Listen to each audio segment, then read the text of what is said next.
ప్రాణాలు అర్పించినటువంటి అమరజీవి పొట్టి శ్రీరాములు మొట్టమొదటిసారిగా ఆయనకు నివాళులు అర్పించి ఒకసారి గుర్తు చేసుకొని ముందుకు పోదాం.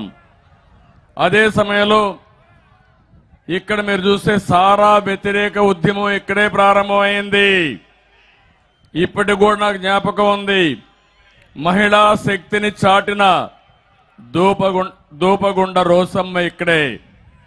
ఈరోజు మీరు చూస్తున్నారు అలాంటి వాళ్ళు సారా ఉద్యమంతో వ్యతిరేక ఉద్యమంతో పోరాడితే ఇప్పుడు జగన్మోహన్ రెడ్డి ఏం చేస్తున్నాడంటే బలవంతంగా మద్యం తాగిచ్చే పరిస్థితికి వస్తున్నాడు. దీనిపైన మనందరం కూడా ఆలోచించాల్సిన సమయం. పెద్ద పెద్ద ఉద్దండలు బెజవాడ గోపాల్ రెడ్డి గారి నుంచి అనేక మంది ఈ నెల్లూరు జిల్లాలో నుంచి రాజకీయాలకు వచ్చారు.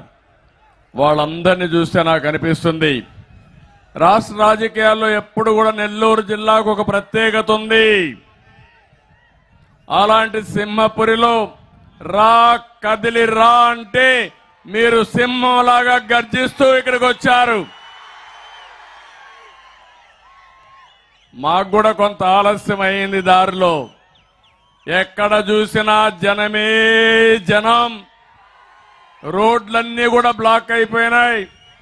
అందుకే కొంత ఆలస్యంగా కూడా వచ్చాం. కానీ మంచి మధ్యాహ్నం మీ ఉత్సాహం చూస్తా ఉంటే అనుమానమే లేదు 10 సీట్లు 2 పార్లమెంట్లు మనవే. తెలుగుదేశం జనసేన కూటమి ఈ జిల్లాలో కాదు రాష్ట్రంలో కూడా మనం గవర్నమెంట్ ఫామ్ చేయాల్సిన అవసరం ఉంది.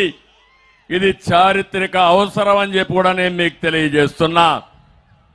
ఇక్కడే ఇప్పుడు శ్రీధర్ రెడ్డి గారు మాట్లాడారు. పక్కనే ఆనం రామనారాయణ రెడ్డి గారు ఉన్నారు.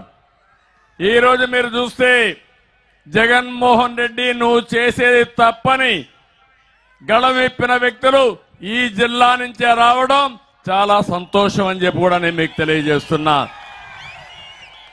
ఎక్కడో ఇక్కడ ప్రారంభం కావాలి. ఒక నిరంకుశ పాలనకి మనమందరం కూడా అర్థం చేసే పరిస్థితి రావాల్సిన అవసరం ఉంది. మీరు ఒక్కసారి చూడండి, 4 సంవత్సరాల 10 నెలల కంటే ముందు మీరందరూ కూడా అధికారం ఇచ్చారు. బుగ్గలు నిమిరారు, తల మీద చేయి పెట్టాడు, ఐస్ అయిపోయారు. మీరందరూ ఓట్లేశారు. నేను అడుగుతున్నా ఇక్కడుండే మిమ్మల్ని అందరినీ, మీ జీవితాల్లో మార్పు వచ్చిందా అని మిమ్మల్ని అడుగుతున్నా. ఎవరైనా బాగుపడ్డారా అని మిమ్మల్ని అడుగుతున్నా. అందరం బాధితులమే. ఈ రోజే మీరు చూశారు గల్లా జయదేవ్ మనం పరిశ్రమలు తెస్తే అమర్ రాజా బ్యాటరీ పైన దాడి చేసి ఇక్కడి నుంచి వేరే రాష్ట్రాలకు పారిపోయి ఒక రాజకీయ కుటుంబం ప్రస్తుతానికి రాజకీయాలు వద్దని విరమించుకున్నారంటే మీరందరూ అర్థం చేసుకోవాల్సిన అవసరం ఉంది. వేదిక పైన ఉండే వాళ్ళందరం కూడా బాధితులమే. ఈ రోజే నేను చూశాను మాచర్ల నియోజక